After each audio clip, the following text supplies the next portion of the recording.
Oi, meu nome é Bianca Peixoto. Eu vou apresentar a parte 6.1, Organização do Ambiente, da tese da Maria Barbosa sobre as rotinas na educação infantil. Nessa parte do texto, ela traz no início uma reflexão sobre a compreensão do espaço físico do ambiente da educação infantil, que as crianças têm uma percepção diferente da do adulto.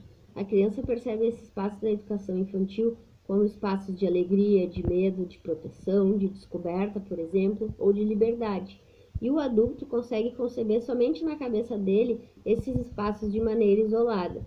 Então a autora começa o texto com essa provocação para a gente pensar esses espaços que são construídos socio-historicamente, que constituem os sujeitos e também são constituídos por ele. Aqui no texto, então, ela está falando desse ambiente concreto onde os bebês vão experimentar suas primeiras sensações, como o frio, o calor, a luz, a sombra, por exemplo. Então, ela citou também que dentro desses espaços a gente pode compreender o ambiente como um mediador cultural, também como um elemento significativo e constitutivo do currículo escolar. Também ele é uma fonte de experiência e de aprendizagem.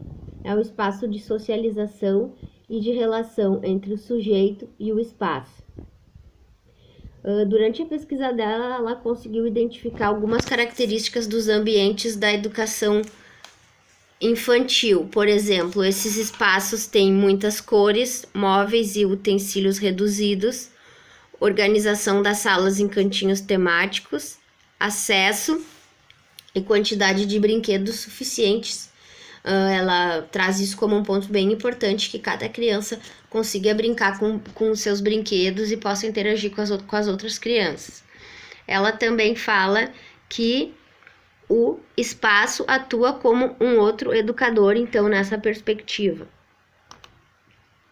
Porém, ela fala que nas creches dá para perceber a influência da organização desses espaços, tendo como base o discurso higienista, pois a organização desse espaço e até a arquitetura era muito similar com a das instituições hospitalares, que privilegiavam o uso das partes externas em detrimento das partes internas, em detrimento das partes externas. Já nas primeiras escolas, as salas são parecidas com as do ensino fundamental.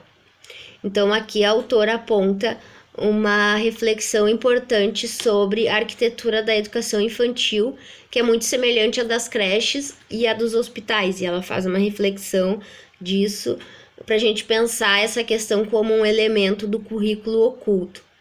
Então, a partir do final do século XIX e início do século XX, uma nova proposta de organização espacial surgiu com as plantas baixas e com a ideia de trabalho em conjunto das crianças e dos professores. Aqui entraram a contribuição também da Maria Montessori, com relação aos móveis, aos brinquedos e etc. Com relação ao uso dos pátios, dos muros, das janelas, a autora também traz uma reflexão dos limites desses espaços de dentro e fora, enfim, para a gente pensar. Como algumas considerações e conclusões, eu vou trazer alguns trechinhos que eu achei interessante, que a gente pode relacionar os ambientes com as rotinas. Os espaços são utilizados de acordo com as rotinas propostas e eles devem ser organizados coletivamente, e que a criança aprender a se organizar e utilizar esses espaços de maneira coletiva junto com os colegas e com o adulto também faz parte das aprendizagens da educação infantil.